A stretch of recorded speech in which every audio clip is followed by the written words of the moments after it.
versus the God of the Bible. Do we share the same God? No, we do not. Does anybody believe we share the same God? Is the God of the Bible the same as the God of the Quran? No!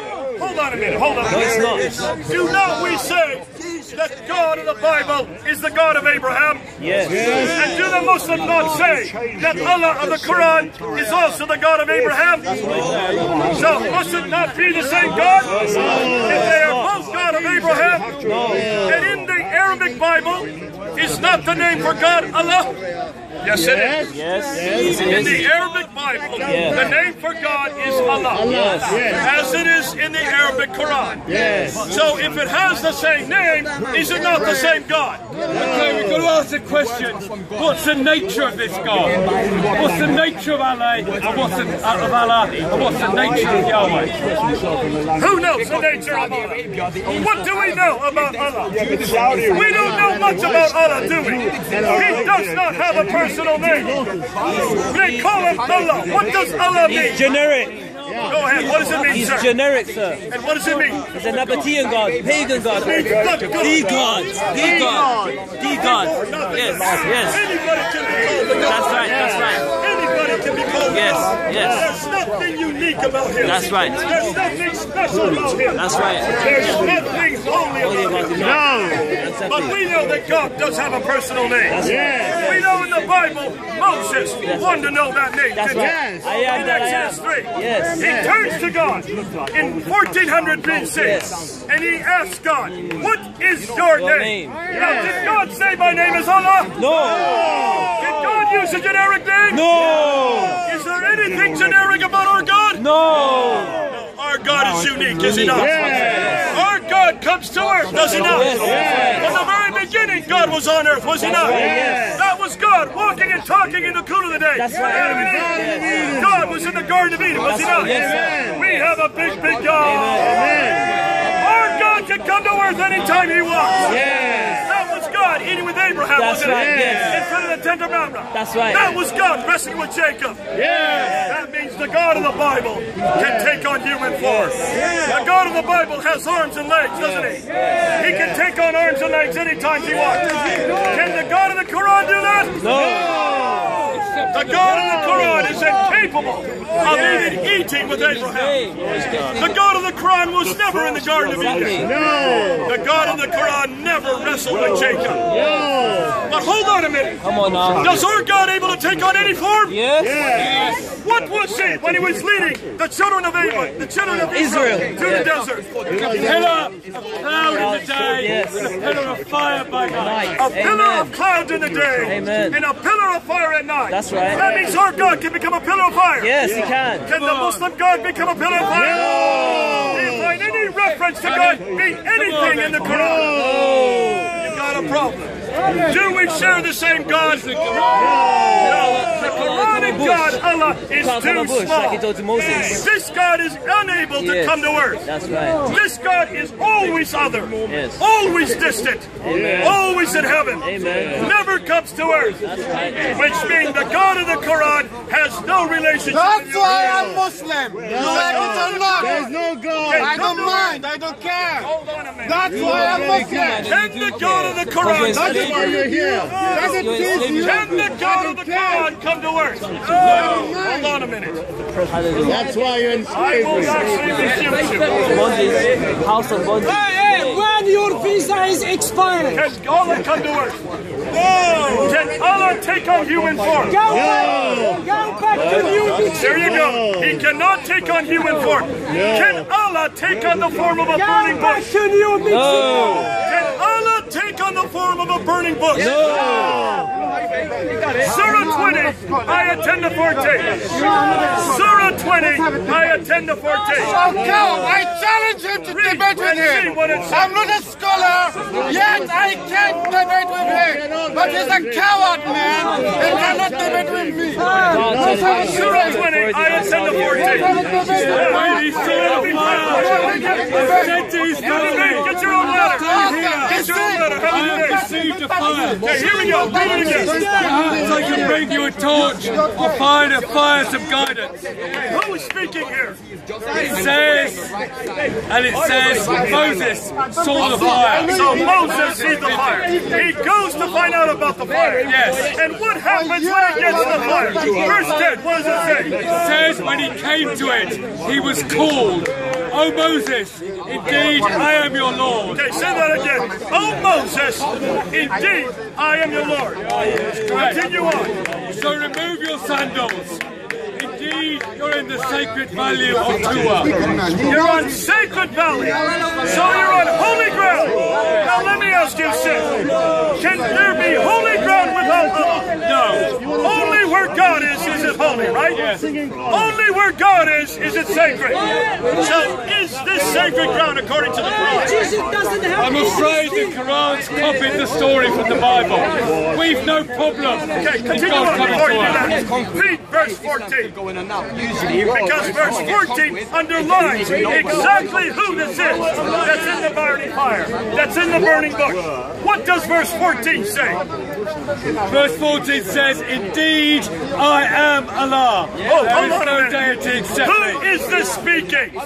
This is somebody voiced from the burning bush. And what's the name he calls himself? Allah. He claims to be Allah. Can anybody claim to be Allah outside of God? You've got a problem here. Only God can claim that name. That is God claiming that name in verse 14 of chapter 20, proving that God is in that bush. Am I right, Sid? Yes, according to the Quran. God is in that bush. According to the Is that bush on earth? Yes. Is Moses there in front of that bush? Yes. Is God on earth? According to the Quran. According to the Quran, in Surah 20, ayah 10 to 14, Allah is on earth, which means God can come to earth, right? God can take on any form he wants, even a burning bush, according to your Quran. So if God can take on the form of a burning bush, can he also take on the form of a man? Come on! You've got a problem, folks. Please stop limiting God. Do not say God can't take on human form, because you're limiting God, and he's no longer Allahu Akbar. He can no longer be the greatest if he can't become a human. My God is absolutely Akbar. Yeshu Akbar! Yahweh Akbar! Yahweh is the name that God gave to Moses in Exodus chapter 3. Yahweh is the name, and he says shall be his name forever. Yes. It's still his name today. And Yahweh became a man at the very beginning. Yahweh took on human form anytime he wanted to. We've got a big God. And when you say he can't take on human form, you're limiting God. If your God can't take on human form, he's no longer omnipotent. You have just taken away his omnipotence. Do not do that with God. God truly is omnipotent.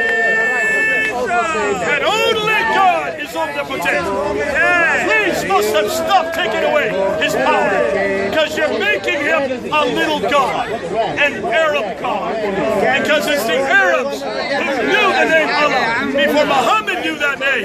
They are the ones that said God can become a God. This is a Nabatean God, the name Nabatean.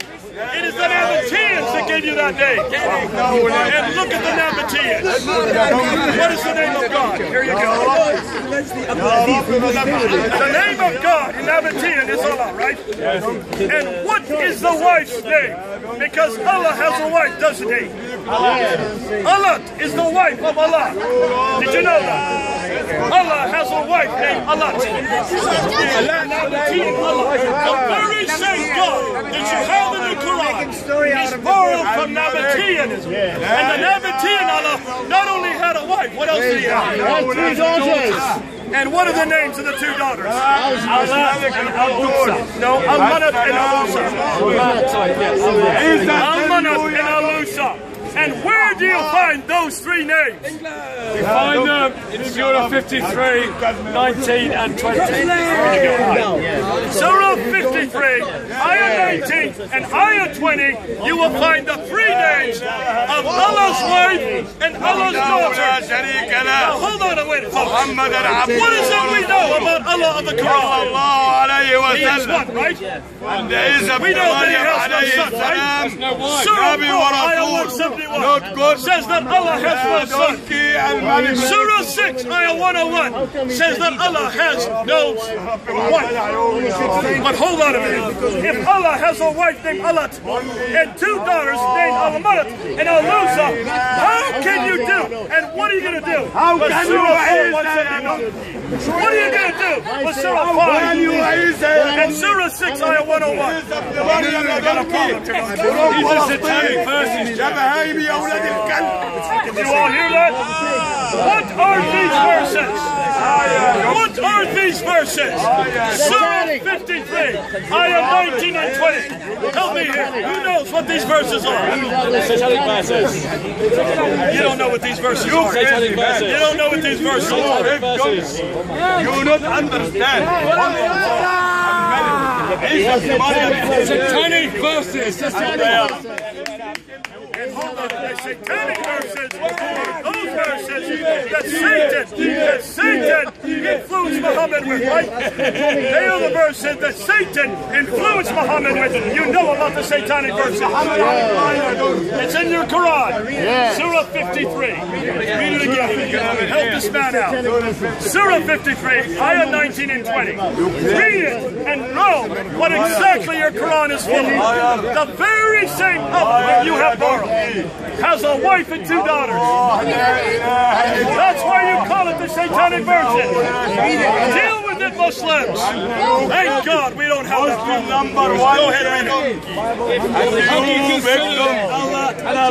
And Manascripts, the other one. In the footnote it says, the three names given in this and the previous verses are those of well-known goddesses, which were worshipped by the pagan Arabs. By the pagan Arabs. Here we go. Then why did you use the name Allah? Because Allah does not come from God. Allah comes from the Nabateans. It's a pagan name. And Allah has a wife and two daughters. Shame on you for abusing Allah. Thank God we don't have that problem. Is Allah in the Bible? No. Do we know who our God is? Yes. Does our God have a wife? No. Does our God have two daughters? No. And what is the name of God in the Bible? Yahweh. And every prophet knew that name. Every prophet knew that name. Every prophet used it. How many times will you find Yahweh in the Old Testament? Many times. 6,823 times. It is the most popular name for God in the Old Testament. Every prophet used that name. Did Jesus use that name? Jesus said, when they said to him, are you greater than our father Abraham? Before Abraham was, I am. Before Abraham was, Yahweh, Elohim, I am who I am. He not only pronounced the name of God, he claimed the name of God for himself. And what did the Jews do when he claimed that name? They took up stones to stone him. And why did they take up stones to stone him? Because of his blasphemy. Because he, who was a mere man, not only was using the name of God, he was claiming it for himself, proving that Jesus is Yahweh. Yeah. Jesus is God. And when Muslims ask me, where did Jesus ever claim to be God? Look at John 8:58. Jesus did not get confused. Jesus did not use any other name. He used God's holy name. Now hold on, Sid. Every prophet knew that name, right? What is your job? Every prophet used that name, right? Jesus used that name, right? In order to be a prophet, you have to know the name of God's unique name, right? This name I will be known through all generations. So it's his unique name. No other God can be used that name, right? It is a specific name, right? It is a holy name. It is his personal name. Jesus knew that name. Jesus claimed that name. Jesus never spoke Every prophet English. should know that name. Did Muhammad know that name? No. Muhammad never knew that name. You are Hindu. There is no You are a reference Hindu. to Yahweh anywhere in the Quran. You know what I You will not You are find a the name Hindu. of Yahweh You are a in the Hindu. Quran. You are not Christian. There is no reference India, of you Yahweh worship in the cow. tradition. Here There in is no England, reference we to eat Yahweh cow. on the lips of And we Muhammad. marry cow. So how can he be a prophet of God if he doesn't even know God's holy name? You are a Hindu. How can he be a prophet You of are God a Hindu. if he doesn't You are know not God's unique Christian. name? How can he be a prophet of God if he doesn't even know what God he represents? You don't believe in Jesus. Absolutely. You believe in chapati. He never prophesied anything. He never predicted anything. Every prophet must You do believe something. in chapati. Every prophet Why must you believe in know Jesus? that You they're are a a rock. prophet. And one of the two things that Believe they in do. Jesus. How can you? Are you a Muslim? Have to You are predict Marcus. something that comes true. How can Jesus God die? In the name You of are God. Marcus. And they must do How a can miracle. God die? Did Muhammad do any miracle? How can God die? You are Marcus. How can God die? That's a miracle. Do you believe he went to Jerusalem? Where does it say so in the You Quran? are fasting. Fasting Ramadan. Where is I'm it? fasting. You're fasting. Yeah, I'm fasting. It's called the Miraj. I know what it's called. Where does it say so in the Quran? Give me a chapter and verse. You need the stamina. It is not in I'm the Quran. fasting. Where do Ramadan. you find that story No. from? No, because That story No, is this is written Ramadan. down by Al-Bukhari Ramadan. in 870. Muhammad died in 632. That's 240 years later. You will not find that story in the Quran. It does not exist. Okay, show me where. I'm ready. What chapter is that? Chapter 17, verse 1. I'm going to help you here. It's chapter 17, verse 1. Let's read it. You believe this is where Muhammad went to Jerusalem. Oh, this man is a Hindu. He believes in chapati. No in Jesus. You don't believe in anything. Are you Muslim? Are you Muslim? Are you fasting? Are you fasting? Are you On fasting? a journey by night to Al-Masjid Al-Aqsa, the neighborhood where we are blessed, in order that we might show him. That's what you're referring to? Indian food, Let you me ask you shit two all questions. day. What year should be fasting? In 621. According to your tradition. Not be thinking of food. What? Al-Aqsa. Was there an Al-Aqsa in Your food Jerusalem is so in cheap. 621? Jesus Christ. If you eat When was Indian Al-Aqsa food, erected? you shit all What was the day. day Al-Aqsa was built? Fasting. Hold on a minute. Was there any mosque in You are a Hindu. Jerusalem in You are a 621? Hindu. You're not a Muslim. How Why are you you not eat fasting? chapati? Al-Aqsa was built in 709. How could Muhammad have gone to a mosque in existence? There was no Al-Aqsa. Al-Aqsa is the mosque built in 709. It says masjid. Masjid Al-Aqsa. What does masjid mean? Very good. Who was praying in Jerusalem in Al-Aqsa in 621? Abraham lived in 1900 BC.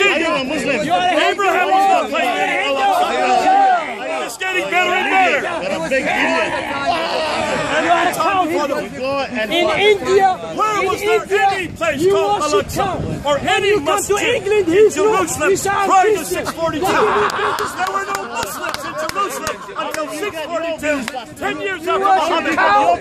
So you cannot have a reference to a place that didn't even exist for another 10 years. Excuse me, another 20 years. I was for another 20 years before any Muslims were even in Jerusalem. Can you see how he's stumbling on this? So when was this book written? Oh, now Muslim doesn't mean mosque. Who and what Muslims were praying in 621 in Jerusalem? Where there were any Muslims praying there? There were no Muslims praying there. The pub's over there. The pub's over There were there. no Muslims before Islam. Nobody knew about Muhammad before Islam. write this book, because this book was even written when he died. Abraham had nothing to do with Islam. Folks, do you believe Islam existed at the time of Abraham? No. Do you believe that Abraham was a Muslim? It's so simple, I'm sorry. No one's going to believe you on this one. Historically, Abraham going anywhere near modern day Mecca. We do believe Abraham went to Mecca. The house of Abraham is... Then what did they do in Surah 21? Ayah 51 to 71, when Abraham, according to your Quran, went into the Kaaba and destroyed the idols there. That's in your Quran in Surah 21. Read it. Is that Abraham in Mecca? And we America. I can't America. Because we worship Abraham went to the place where Mecca was in 1900 BC. Has anybody heard of Mecca in 1900 BC? No. Is there any reference to Mecca in the 1st century AD? No. How about the 2nd century AD? No. How about the 3rd century AD? No. How about the 4th century AD? No. How about the 5th century AD? No. How about the 6th century AD? No. How about the 7th century AD? Yeah. So when is the first reference to Mecca in any documentation? When is it introduced? In 741. Are you British? 741 is the 8th century. When did Muhammad die? 632. That's over 100 years later. We have no reference to any place called Mecca. Now, folks, I could be lying. Are you British? Check me out. See if you can find any reference to a place called Mecca before 741. So now are you going to tell me that Abraham went to Mecca in 1900 BC? It's all fairy tales, folks. It's all fairy tales. Listen, most of your Quran is borrowed from other sources. We know where the stories come from. Look what he did. Look what he did. You're going to buy 10 pounds. Shall we test that right now? Let's go to Surah 5, Ayah 31 and Ayah 32. In Surah 5, Ayah 31, it talks about Cain and Abel. Cain kills his brother Abel. And then he looks to see what he's going to do with the body. He sees a raven burying his partner. So he copies the raven and buries his brother. Is that in the Bible? No. Do you find that story in the Bible? No. So where did that story come from? It didn't come from the Bible. It's not the same story. Same story. Hold on a minute. Where did that story come from? It's the same story. We know where it came from. It's the same. Can I finish? It's the same story. These are details within the story. But the overall story. No, it's not the same. Nowhere in any story in the Bible does Cain bury his brother Abel. And he doesn't follow the example of a bird. But where does that story come from? We know where it comes from. It comes from the Talmud of Jonathan ben Uzziah, written in the 2nd century AD, after the Bible had already been finished by the Jews as a fairy tale. It was never intended to be authoritative. It was written after Jesus Christ, and yet it finds its way into your Quran. Look at the story of Abraham that I just mentioned. Surah 21, Ayah 51 to 71. Abraham is living in Mecca. Now, folks, do you believe Abraham ever went to Mecca? You do. Let's take that hypothetically. He goes into the Kaaba. He takes a big idol and smashes all the smaller idols. The next morning, this is your Quran. Shall I read it to you? Surah 21, Ayah 51. Write this down and go home and read it. Go to hairdresser, making your hair. And indeed, actually, this is going to take a long time. Go to hairdresser. Go to hairdresser. Fathers, indeed, you are the manifest. Have you brought us the truth? And you go on to make 52. And by Allah, I shall plot a plan. Your idols after you have gone away and turned your backs. So he broke them to pieces. This is Abraham.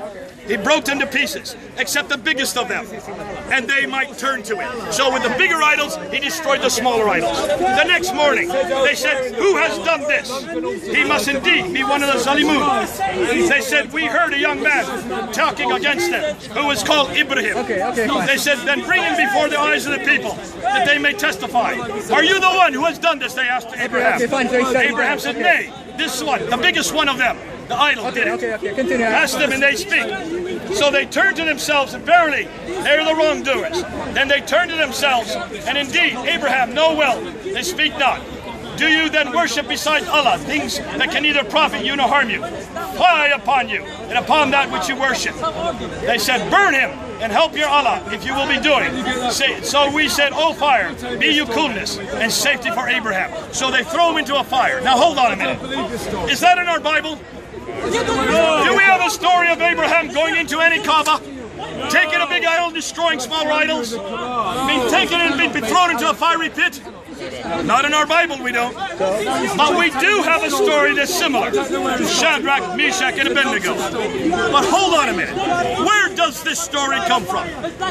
You can read the exact same story from a document called the Mishnah of Rabbah. The Mishnah of Rabbah, written in the late 2nd century, early 3rd century AD, is the exact same story, written by Jews in the diaspora. It was a fairy tale, a bedtime tale for children. That's the story you find in the Quran. It was written long after the Bible had been completed. This has nothing to do with the Bible. It is nothing more than folk tales. So what's it doing in your Quran? Maybe there are stories that the monks, the Jewish monks had, which they then decided to write. Hold on a minute. We have the stories what the Jews had. We know that in 60 AD, at the Council of Jamnia, that the Old Testament was canonized. We know exactly what books were there. We have them in the British Library. You can read in the British Library. It's not part of the Old Testament. Look and see. There is no story anywhere in the Old Testament. Stories that Moses had told. There is no story in the Old Testament of Abraham going to Mecca, destroying some idols in the Kaaba, and being thrown into a fiery pit. Not the Old Testament. There's stories that were told that were not part of the Old Testament. Exactly. They were told by the Jews after the 2nd century AD. They were never considered to be authoritative. They were made up by Jews living in Arabia. They were written down. Did you hear what I said? They were made up by Jews in Arabia as bedtime tales for children. Why in the world did those who put the Quran together, why didn't they know this? I'll tell you why they didn't know this. Because they had not read the Bible. The Old and New Testament were not translated into Arabic until the late 8th century. Therefore, they never went to the Bible to find out who Abraham was. They never went to the Bible to find out who Cain and Abel was. Look at Surah 27, ayah 17 to 44, the story of Solomon and Sheba. Ooh, it's a lovely story, but it's not in my Bible. Solomon has birds that he marches every day to train them up for battle, so they can fly up over the enemy and drop stones on them with the name of the enemy at the bottom of the stones. Where's that? That's in Surah 27. No. Ayah 17 to 44. No names on in your Quran. There's no names on the stones, but anyway. There is names on the bottom of the stones. They dropped the stones and killed the prisoner. Correct. As he is marching them, getting ready for battle, he notices that one bird is missing, the hoopoe bird. He gets angry. Where's my hoopoe bird, he says. From the Quran? In the Quran. Surah 27, ayah 17 to 44. Read it. Suddenly the hoopoe bird flies, and it comes and lands at his feet. He talks to Solomon. I had no idea Solomon could talk to birds. Yeah, I thought you were talking about... Solomon. We're talking about Solomon and Sheba. And this bird says, there's a beautiful queen from the land of Sheba. You need to go see her. Solomon says, you go on down and bring her up. So the bird flaps on back down to Sheba, stands in front of the queen, and talks to the queen of Sheba. She talks to the bird as well. So both Solomon and the queen of Sheba can talk to birds. I had no idea. According to the Quran, they talk to birds. And tells the queen to come up to visit Solomon. So she comes up to Jerusalem. Solomon is sitting on his throne. She comes in the door of the throne room. Between the door and where Solomon is sitting, there is a pond of water with a glass over it. She doesn't know what it is. She thinks she's going to get her skirts wet. So she picks up her skirts to keep them from getting wet. That's in your Quran. Is that in the Bible? I guess not. Can you find that story anywhere in the Bible? So where does that story come from? So what? I mean, it comes from the second Talmud of Esther.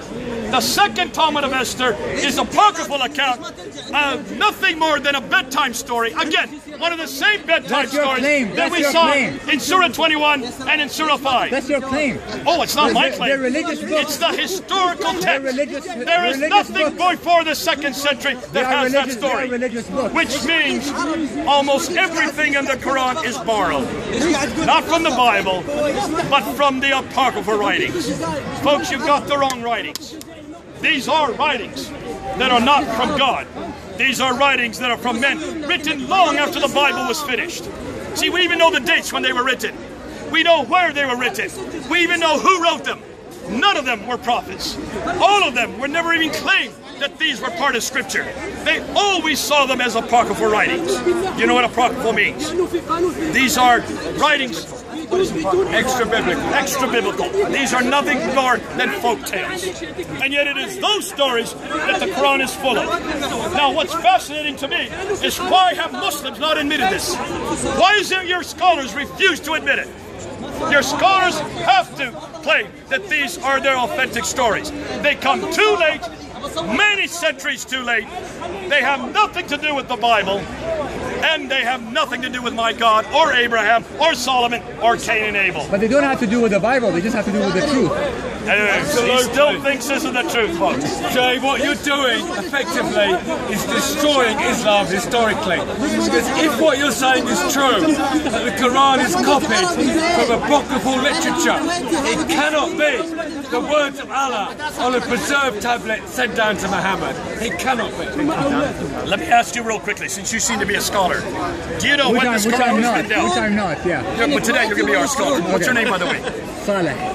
Saleh. I like Saleh. You're a good man, and I love the fact that you keep taking me on. That's great. Now, Saleh, when was this book written down? It's not written down? It was written down, I think about a... it's not written, brother. No, 20, 30 years. It's not written, my friend. Well, it's not written. It was compiled. Yeah, compiled. It was compiled, not written. It was when was the it compiled? Quran was revealed 20 years after he died. About 20 years after. It's about the time of Uthman. No, it's not 20 years. Time of Uthman, 650. Muhammad died in 632. So roughly 18 to 20 years after Muhammad, right? You have to check your reference. Let me ask you. Do you have any manuscripts from the time of Muhammad? No. Do you have any manuscripts from the time of Uthman? But the way it was preserved was that there were many people who memorized the Quran. And what did they memorize? What did they memorize? Yeah, what manuscript? They memorized the Quran. Which Quran? The Quran that was the Quran of Zayd ibn Thabit? The Quran of Ibn Bakr? There was only one Quran. Hold on a minute. There was only one Quran. There were many Qurans. There was only one Quran that Zayd was ibn memorized. Thabit is the Quran you like. But there's also another Quran of Ubay ibn Ka'b. There's also a Quran of Ibn Masud. Is he telling you not to listen to me? Is he scared? Is he fearful that you might hear some truth today? There's another Quran of Ibn Musa. No, he's asking when it was written down. After it was revealed. He knows. He doesn't like this. Because I'm going to use your own traditions against you. I'm going to use your own traditions.